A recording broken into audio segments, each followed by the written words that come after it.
हमारे साथ बीजेपी के वरिष्ठ नेता किरीट सोमैया जी मौजूद है। सर, आपने आज एक प्रेस कॉन्फ्रेंस ली जिसमें अपने वोट जिहाद के बारे में बात किया, मालेगांव को लेकर कुछ लिंक्स आए। सर, ये एग्जैक्टली क्या था? आपने पीसी में क्या क्या डिस्कस किया? जिस प्रकार से कांग्रेस कुछ मुस्लिम फैनेटिक नेता जो मुस्लिम लीग टाइप है उनके साथ मिलकर गत कुछ दिनों से महाराष्ट्र में वोट जिहाद मूवमेंट चला रही है, सम्मेलन ये वो, तो मेरा प्रश्न यही आता था कि मुंबई मुस्लिम सेवा संघ, 400 एनजीओ का फेडरेशन, उलेमा बोर्ड, 17 डिमांड, पैसा कहां से आता है? अभी ध्यान में आया कि ये पूरा षड्यंत्र रिसोर्स ये मालेगांव केंद्रित है। मालेगांव में सिराज और मोइन इन्होंने 17 हिंदू किसानों के नाम से बोगस बेनामी अकाउंट खोले।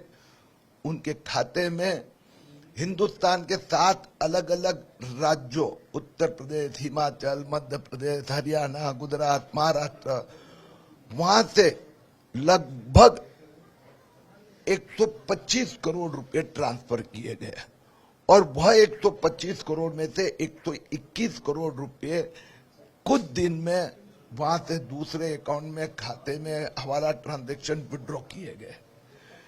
यह जो बात है, जो जयेश मिसाल नाम का, जिसके खाते में 17 करोड़ की हेराफेरी हुई, उसको पता चला, वह हमारे जैसे किसी के पास आया, उसके कारण ये बाहर आया है। 125 करोड़ 2500 बैंक ट्रांजैक्शन सिर्फ अक्टूबर 2024 एक महीने में। ये 125 करोड़ वोट जिहाद के लिए हमने चुनाव आयोग हो, ईडी हो, इनकम टैक्स, सीबीआई सबसे जानकारी दी है। मुझे विश्वास है आने वाले 2-3 दिन में और बड़ा खुलासा होगा। सर, क्योंकि आपने कांग्रेस का जिक्र किया तो कहीं ना कहीं कल अमित शाह जी भी यहाँ पर मुंबई में आए थे। उन्होंने कहा कि कांग्रेस कहीं ना कहीं मुस्लिम माइनॉरिटीज को प्लीज करने के चक्कर में जो आरक्षण है ओबीसी, एससी, एसटी का, वो खत्म कर देना चाहती है। सर, क्या कहना चाहेंगे? अरे स्वाभाविक है, 50% से ज्यादा आरक्षण नहीं जाते हैं और वो बोलते मुस्लिम। अभी आंध्र में तो ये प्रत्यक्ष आया, ओबीसी में मुस्लिमों को कितना घुसा दिया था। तो ये शेड्यूल कास्ट और शेड्यूल ट्राइब और ओबीसी आरक्षण, क्योंकि मुस्लिम को राहुल गांधी वोट बैंक बनाना चाहते हैं। 1947 की मुस्लिम लीग कांग्रेस बनना चाहती है। सर, ये जो मामले में है, क्या कोई एफआईआर हुआ है और क्या क्या एक्शन फिलहाल हुआ है या होने की संभावना आपको लग रही है? 7 नवंबर को यानी 4 दिन पहले एफआईआर रजिस्टर्ड हो गया है। अब वो जो जयेश मिसाल, उसको पता चलने के बाद में उसको कोई दाद नहीं दे रहा था, इसलिए हमारे जैसे किसी के पास गया, मेरे पास ये जानकारी आई और धीरे धीरे अब सब बातें बाहर आ रही है। अभी सभी एजेंसी, रिजर्व बैंक से लेके सबको हमने अप्रोच किया है। मुझे लगता है आज से सभी एजेंसी इसमें लग जाएगी। मुझे डर है कि ये पैसा जो 175 बैंकों की ब्रांच में पैसा डाला गया उन अकाउंट में, वो पैसा कैश का होगा और वो पैसा विदेश से आया होगा।